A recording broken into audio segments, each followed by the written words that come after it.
Today, we're going to share the ultimate solo queue winning tier list for Pokemon Unite. Let's go! Yo guys, how's everyone doing? This is your guy Assassin Dave. Welcome back to Team 4 and Famous Family again. New season is about to begin and I'm here to share with you guys the best winning tier list that you can refer to pick your Pokemons accordingly and win some games. Now first and foremost, let me define the ultimate solo queue winning tier list, the title. The solo queue is not referring to playing alone. It's actually referring to anything that's not 5-man. If you're playing solo, duo, trio, they all count as solo queue because there is an element of surprise. There is an element of randomness in your game, right? There are two teammates that you have no idea who they are. You have absolute zero control over how they're gonna play or what they're gonna play. And you're also limited to the amount of communication you have within the game. So it's basically like riding on an airplane. You have no idea who your pilots are or how he or she is gonna fly the plane. You're just kind of taking a leap of faith and hoping that you're gonna have a safe flight. Well, actually, that's not the best example because most commercial flight pilots are very experienced and they're vetted.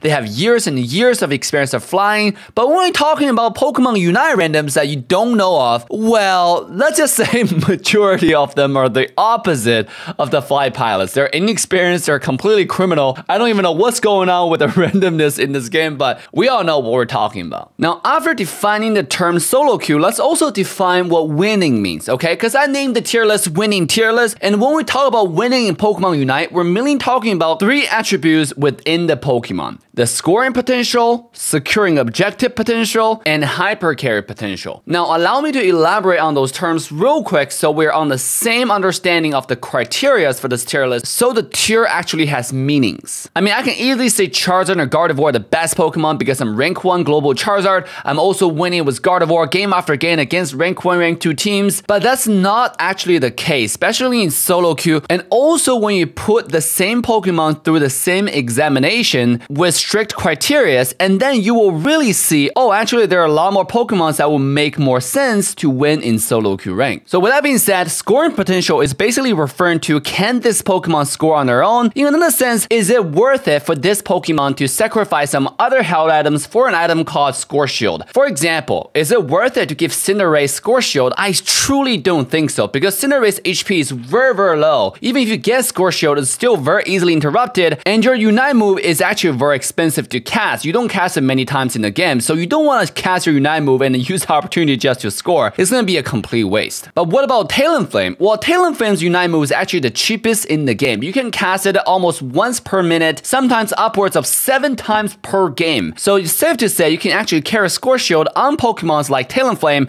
and utilize the Unite move just for the scoring purpose alone. Secondly, let's talk about securing objectives, which is one of the most important elements in the game as well. Because if you're able to secure objectives, you can secure Dreadnought, Rotom. A lot of times you have to secure your wild Pokemons from the enemy, also from your own teammates. And being able to secure those objectives allow you to rank up. And we all know how important it is for you to get as high level as possible to prepare yourself for the ultimate Zapdos fight. Or straight up securing Zapdos with a single skill. When we're talking about objective secure for a Pokemon, we're mainly referring to, does this Pokemon have a singular skill that does one chunk of burst damage that's higher than any other Pokemons in the game? Because it's all relative. So one good example will be Cinderace Power Ball compared to Dragonite's Hyper Beam. Yes, Power Ball does a lot of damage, especially in the early game skirmish when you try to secure those Aldinos from the enemy team or secure some small bees or small Corefishes. But does Power Ball do more damage than Hyper Beam when it comes to Dreadnought, Rotom, or Zapdos? And the answer is obviously no, which means Hyper Beam as skill will easily have more objective secure than Power Ball. Now let's talk about hyper carry potential. In other words, can you actually carry a team fight? Can you actually kill the enemy Pokemons and straight up murder everyone on the map? This term is probably the most self-explanatory, so I'm not going to spend too much time explaining it. What I do want to point out is all three criteria that we've listed so far are actually listed in a sequence of their importance or impact in the game. Can you score basically determines can you win the game.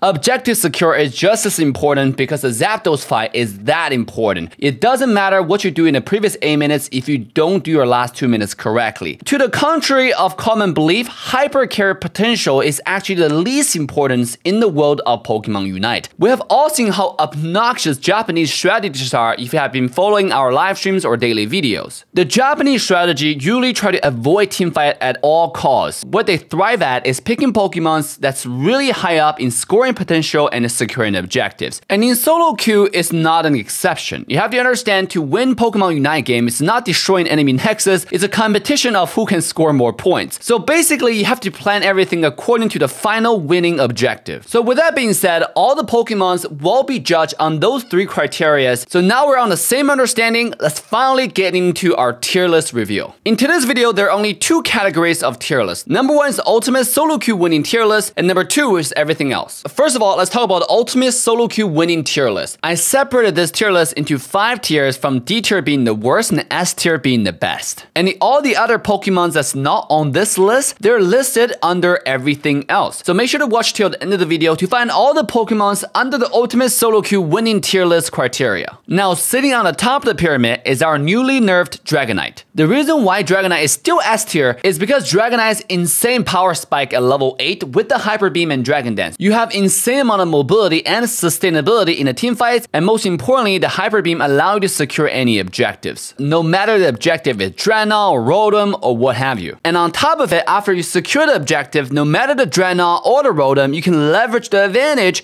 and then turn them into free scores. Dragonite, after Unite cooldown nerf, you still remain one of the strongest Pokemon in the entire game in scoring. Your Unite cooldown is 134 seconds if you cast at 100%, but obviously if you just use it on yourself, that's only 50% of the cost, and you get another 10% back, which means using a Unite to score about 50 points only costs you 40% of Unite, and you can speed up the cooldown even further if you can quickly farm up some wild Pokemons on the side. Now, let's talk about Tier A. Now, the Pokemons in Tier A are really good at doing one or more things in the 3 criteria. Let's take Talonflame as an example. Due to Talonflame's exceptional mobility and a really short cooldown on the Unite move, you can just take Body Barrier and Score Shield and just scoring as many points as you possibly can. On top of it, Talonflame's Fly or Brave Bird both do amazing damage on securing objectives. If you do it right, you can easily secure Rotom, Dreadnought, or even Zapdos. What about Cinderace? Some people may say Cinderace does not really have a lot of secure potential, right? If you want to secure, you might have to use your Unite move, or if you have Pyro Ball. But right now, in the current climate, Blaze Kick is just too insane to not use. And lots of time, you just don't have the opportunity to save your Unite to actually execute the Zapdos, unless you just want to play like a dog. If you want to play like a dog and save your Zapdos, it's pretty effective, and a lot of time it will actually work out, especially in certain scenarios where your entire team is dead. You might actually just save your Unite move, try to steal Zapdos, and potentially turn the entire game around. Well, if Cinderace is not really good on scoring or securing objectives, why is Cinderace still such high tier?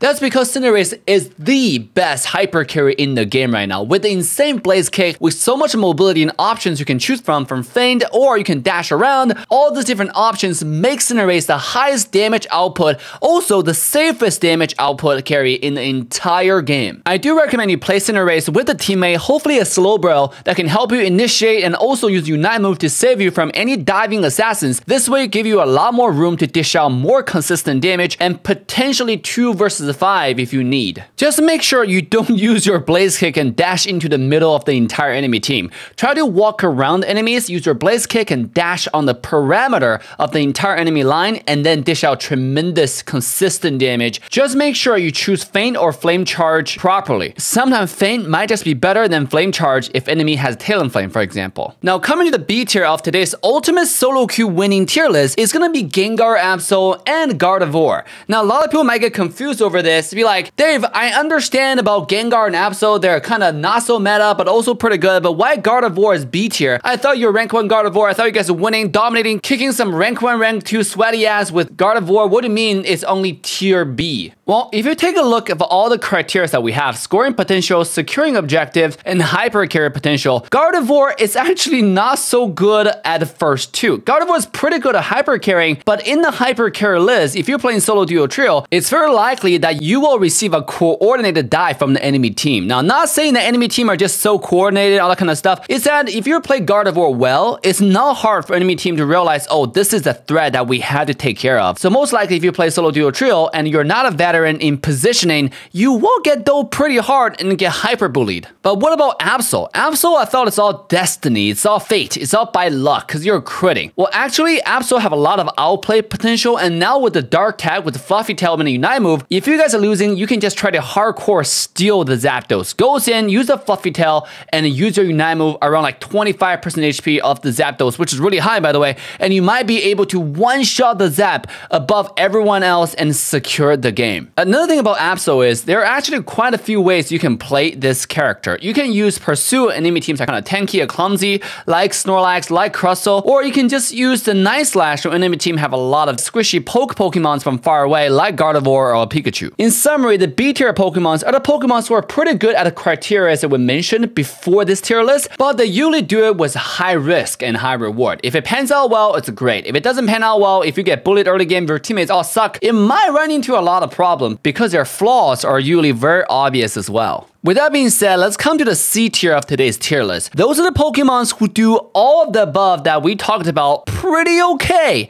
I call them the real all-rounders, right? They're decent at doing everything, also not master of anything. If you take Venusaur as an example, Venusaur is literally one of the best hyper carries in the late game. But the problem with Venusaur is scoring. Venusaur usually doesn't take score shield because you actually need your focus band, you actually need your muscle band, and your body barrier for you to stay alive and do a lot of consistent damage. And the Venusaur doesn't have that much securing potential either. If you go Solar Beam, then you lose your Hyper Carry. But if you go the Hyper Carry build with the Giga Drain and Petal Dance, guess what? You might only rely on Unite move to secure objectives, and like I mentioned with Cinderace, sometimes you might not be able to save your Unite move when it comes to Zapdos fight, due to how chaotic the team fight might develop into. But what about Charizard? Dave, aren't you rank 1 Charizard? Yes, according to UniteAPI.dev, if you only use rank matches and win rates, I am actually rank 1 Charizard. The problem with Charizard is, similar to Gardevoir, it's more of a 5-man Pokemon. This Pokemon requires a lot of condition for you to win. Yes, you are one of the most powerful in team fights, but I already established before this tier list that hyper carry potential or team fight potential is not the most important criteria. You need to be able to score, you need to be able to secure objectives, and Charizard can do all of those things mediocrely. That's why you don't want to have Charizard on a very high tier list, and that's also why your Charizard win rate in solo, duo, or trio are usually not the highest, because the Pokemon is just designed for a 5-man environment, in my opinion. This doesn't mean you can't play Charizard. You can still have fun, especially with the new Samurai skin. Sheesh, it looks insane. You can definitely take this Pokemon out and flash your skills. All I'm saying is, according to our established criteria, Charizard's tier is not really anything above C.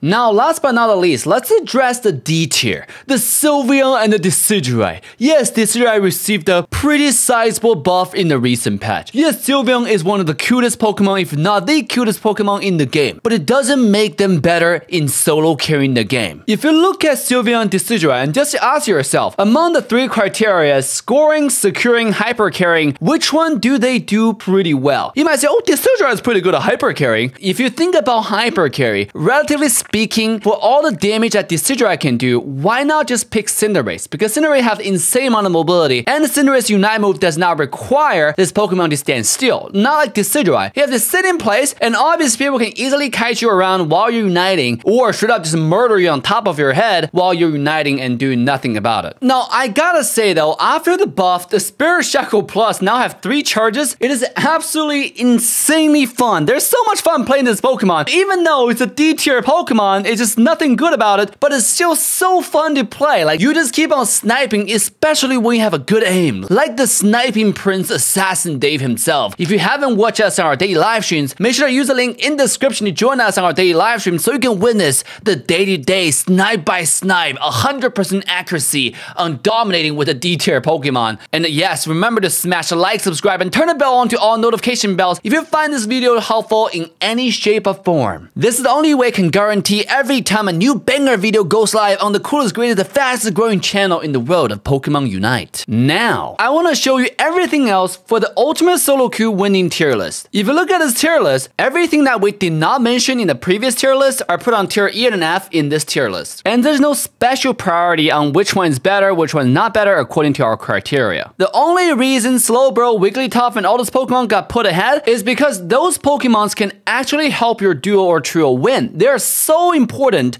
on protecting the hyper carry or assisting the hyper carry in securing objectives and making sure your team has a higher chance of winning. The rest of the Pokemons, they're not necessarily bad, they're just not very good in the solo queue winning tier list according to our criteria, either according to scoring potential, securing objectives, or the hyper carry potential, if you know what I mean. Anyways, that will conclude our today's tier list, and if you enjoyed this one, make sure to check out another video with a thumbnail right here.